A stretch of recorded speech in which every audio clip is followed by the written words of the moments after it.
No one's sweating yet.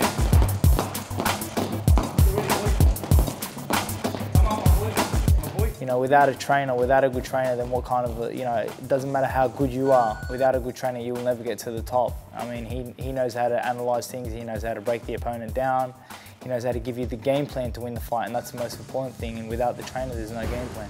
Come up there, there, not one. Keep up a bit, and again, go 3, 4, 5. Straight, there you go. Best punches against southpaw, Bill, is straight. 1, 2, 3, left, or right, right. Now, straight again, forget the hooking. Now, 1, 2, 3, watch. Way you go. Go again, go again. There you go. Exactly what I was talking about. That was fast. And punch, that's turning. The relationship between myself and Billy. Well, we're both Billies, so it's a good start there. But yeah, I think it's more, even though there's only a few years apart, but it's like a father-son relationship. It's strictly trainer-boxer in the gym. We do a lot of things together outside the gym. Constantly on the phone together. We share a lot of things. He opens up to me, I open up to him, and we're great friends, and we're like brothers, like I said. And it's awesome when you can walk, whatever happens in the gym stays in the gym. When you walk out of the gym, you can go to cafes together, you can do things together all the time. And you're going to go back, you got to punch. Because he's coming up flat-footed. You got to punch. Yeah. You can't just stand there watching him. He's going to break your rhythm. Yep. You just, not even hard. Pat, pat, pat, boom. Pat, pat, touch, bang. Right? You've got to finish the round strong. Go. Right. You're the one's got to fight next week, not him. Go. Go.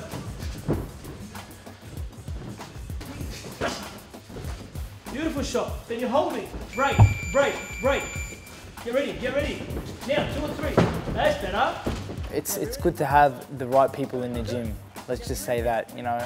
It's good to have a good atmosphere. You know, I've got a great bunch of guys who are in the gym, and every one of them is here for a reason. And you know, they're all trying to achieve their own success, but in their indirect way, they're pushing you to become a better fighter.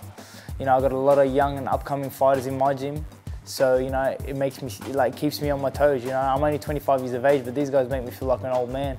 You know, I've got some 21-year-olds in here, 22-year-olds. And you know, they're all just coming up. They've only had 10 fights. I'm only 25 and already had 32 fights. So, you know, it's good having good gym partners. And you know, when the time is right, we bring the sparring partners in and things like that, and they're there to do a job. But the guys that are in the gym constantly are there for a reason. They're my friends, and they're the people that I'm comfortable with. Today, doing something different. Actually, Billy's helping Paul out before Paul goes to America next week. So he's just working with Paul today. So I've got Billy fighting like a Mexican because Paul's opponent is a Mexican. So just trying to mimic what Paul's opponent's going to do to him. So as you can see here, we've got Paul Fleming on the left, and we've got Billy Dib second on the right. You know, these are some guys in the gym that we've been working with for a while now, and you know, they're both really good, talented fighters, and you know, they're under the tutelage of Billy Hussein. You know, and always when you got a guy like Billy Hussein in the corner, you're always going to get the best out of you. And, you know, we just come here and push each other and make sure that we're both, you know, all three of us are doing the best that we can do, and make sure that on the night of each fight, you know, we're all there to support each other. And unfortunately, Flemo's fighting in America, his next fight, well, it's not really unfortunate, it's a good thing, but you know, we're going to be there with him in spirit. We just can't be there at the fight, but we'll be there with him in spirit. I became involved with Bill Dib through one of my older trainers. Jeff Malcolm brought me down to the gym, introduced me to him, and then I've been training with him for about 6 months. Just noticing his improvement, his skills have just improved dramatically, just his power just increased dramatically. I mean, he's had 8 or 9 out of his last 10 fights knockouts, and you know, God willing, he's going to win that championship.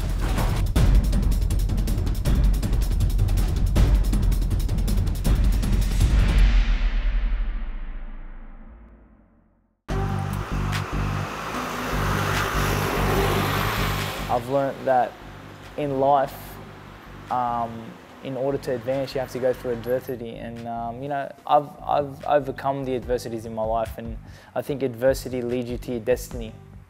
And I know that in time, my destiny, you know, is going to be shown, and you know, I'm going to make my family and all the people who are supporting me, my cousins, my friends, very proud, because I've really put in a lot of hard work, and the time is coming now. you know, destiny is awaiting. Okay. Alrighty. You've been sore for days now, huh? Just park there for a second for me. Just grab the stool. Look up again. Look down, chin tucked in. Okay, just going through that with you. We'll focus on the hammies today. Yeah. So on top of all his, or I should say Billy's, obviously very busy training schedule, we've had a very tough session with his strength coach on Monday, and what would normally take about a 3 to 4 day recovery period has obviously taken a little bit longer in this situation because we've challenged Billy's comfort zone with regards to his normal strength routine. So where it was normally a set number of repetitions, so for example aiming from 6 to 8, potentially 10 repetitions to 1 minute at a time. Yeah. That'll take a lot more time to recover. So all we're doing at the moment is just trying to get Billy's range back to normal, reassuring that everything is going to be fine.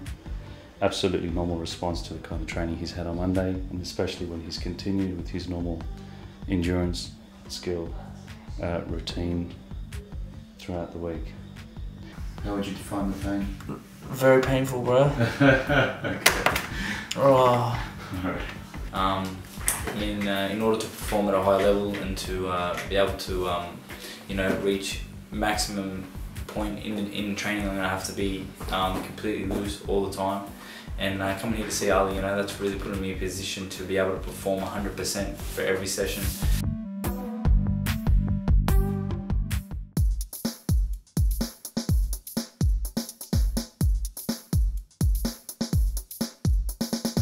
We got a strength and conditioning training session this morning with our strength and conditioning trainer Moody. We've got all the elite fighters coming through today, through a tough session, breaking up from the boxing they do every day. From here, lunge, opposite leg. I'm a shooter. If I get locked up, call Adam Hooter. Don't tell me like that. He moves with such great finesse, where slowly but surely I'm transforming. But when I first walked into the sport, I was more of a roughhouse street fighter, where watching Billy in the gym, you just see how gracefully he moves, and just his composure. But even though he's a lot younger than me, he's been around for a while. You know, he took the gamble to go overseas at such an early age, and I think now it's starting to pay off. Stance, back straight, chest out.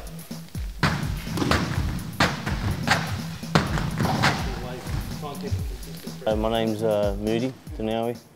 I've been looking after the strength and conditioning and nutrition for the boys for probably about just a little over a couple of months now. I met Billy through Billy Hussein, who I've known for quite some time, and basically it's been progress ever since.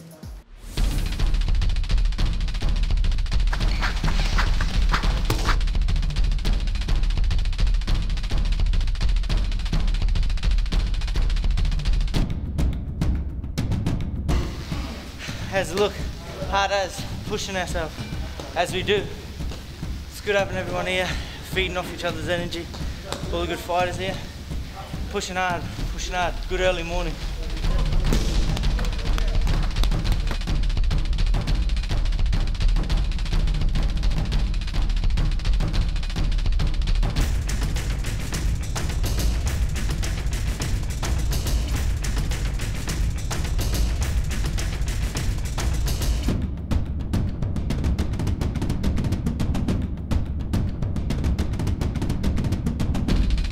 Yeah, name's Dib.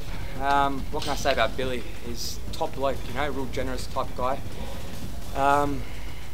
You just gotta say he's dangerous now, man. But a few of them have done it a few times and a few haven't done it at all, so you see the ones that are struggling and you see the ones that are flying through it. Billy said you can obviously tell who's struggling. I pointed out Nathan Hamden, you know.